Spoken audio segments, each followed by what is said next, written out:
Napakaganda oh. Ito, meron palang nakatago dito oh. Parang panghigaan to siya. Grabe, ang ganda ng residence dito oh. So dito naman, ganda yung mga basura, dito lang tinatapon.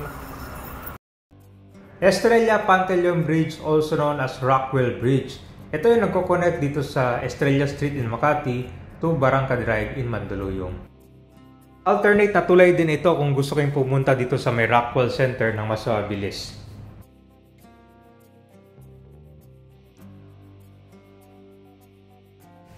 Taong 2021 noong nabuksan ito sa publiko. So mahigit 3 years na nakalipas. So kumustahin natin ngayon yung tulay kasi marami nagsasabi kung na-maintain na ba or wala na yung mga graffiti na sinusulat nila dito. Kasi kung naalala nyo ka ba dito sa may Linear Park area, grabe ang dahil mga sulat dito.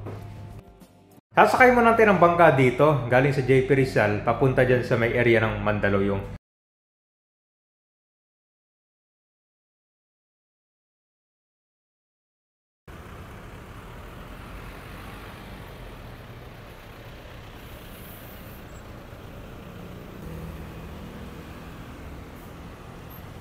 Nandito tayo sa Pasig River. Ito po yung JP Rizal, BGC Ortigas Bridge. Kung saan, yan din yung nagbukas noong taong 2021. Mahigit 3 years na yun nakalipas. So ngayon naman, mag-update tayo dito ng Estrella Pantaleon Bridge. One of the 3 bridges na nagko-connect dito sa Makati, Mandaluyong. So mahigit na 3 years na yun nakalipas since nagbukas sa publiko yun. So i-update natin. So dito pala, pagsapit ng alas 5, maraming mga namamasyal dito kabayan. Ito yung parang jogging area. Tapos dito naman marami ding mga namimingwit ng isda. Kita mo yung Pasig River ngayon, walang mga basura, no?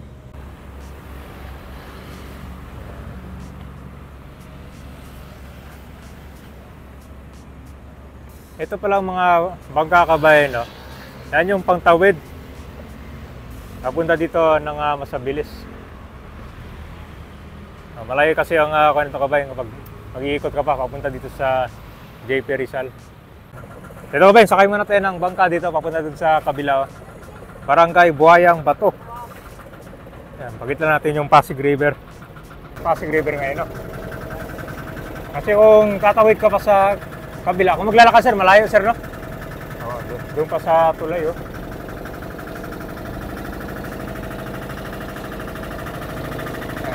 Parang to, short ride. Ay.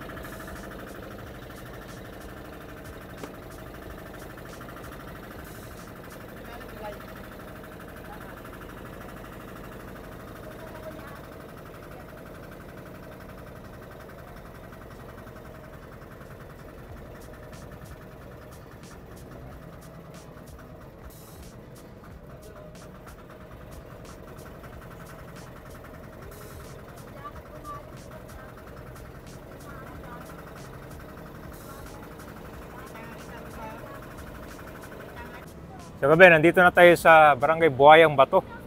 Ito pala, ito yung project na improvement, Pasig Marikina River Channel Improvement Project Phase 3. So gabi, no? Ito na yung area ng Mandaluyong. Papansin mo dito, may mga sulat or paintings dito. Yung pinaka-dike. So simula dito kabayan, pupunta tayo doon sa Estrella Pantaleon Bridge naman. Nandito na tayo sa Estrella Pantaleon Bridge. Ito naman yung Aqua Residence. So ngayon ganitong oras kabayan, hindi na masyadong mainit, no? So maraming mga namimingwit ng isda ngayon dito. Doon yan, sa kabaan itong Linear Park. So tingnan nyo itong kabayan, itong maliit na, parang bahay yata to. Ito siya, napinturahan, pinaganda. Pero tingnan mo naman dito, binaboy, oh. Ito. So napakaganda dito kasi meron siyang maliit na park na habang nag-aantay yung mga pasero dito. Kaya lang parang mababasa sila, no? Ito lang siya, wala siyang takip, oh.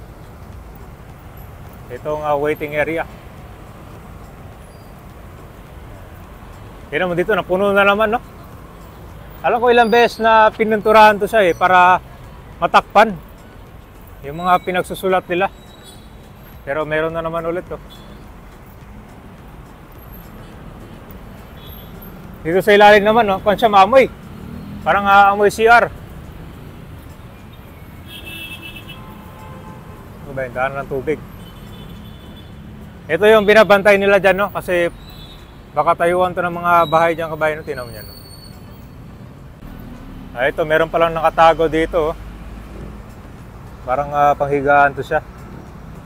Tapos ito sa ilalim naman, yun, no? May mga gamit. Meron nag-iwan dito ng basura, oh. So, akit tayo dito sa hagdan.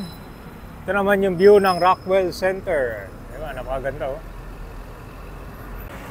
So, dito naman, ganda yung mga basura. Dito lang tinatapon. Eh din, ang dami, oh. Kalat. So, pansin mo yung sidewalk dito sa tulay, hindi siya dediretso dyan sa Rockwell. So, yung mga tao agad dito lang, bababa na sila.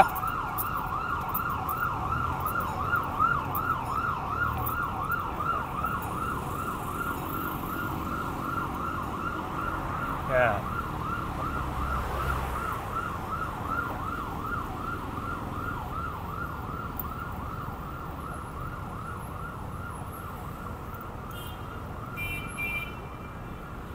Yan, so hanggang dito lang siya, pansin mo, di ba? Dito na maglalakad yung mga tao papunta sa Rockwell Center. Tapos merong bagong footbridge dyan na nagko-connect papunta dito sa may mall naman dito. Grabe, ang ganda ng residence dito. Novotel Suites.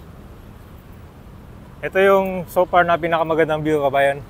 Lalo paglalakad ka galing doon, tapos yung likod mo, pero yung background nito, ang Rockwell Center.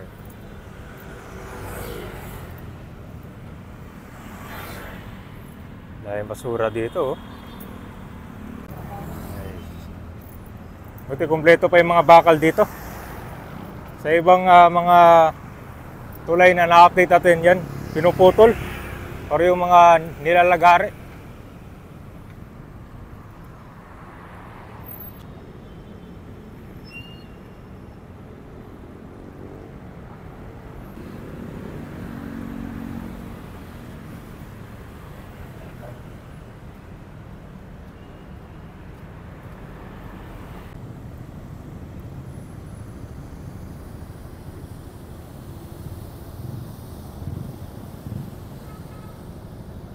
Ayan, so ito yung magandang view dito.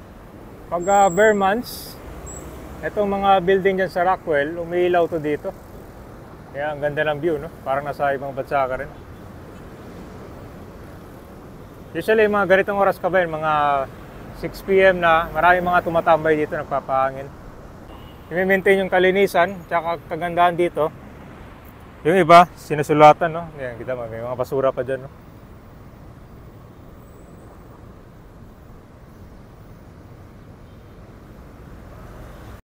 Itong tulay na to, na-replace na yun siya kung saan pinaganda, mas pinalawak at mas pinahaba.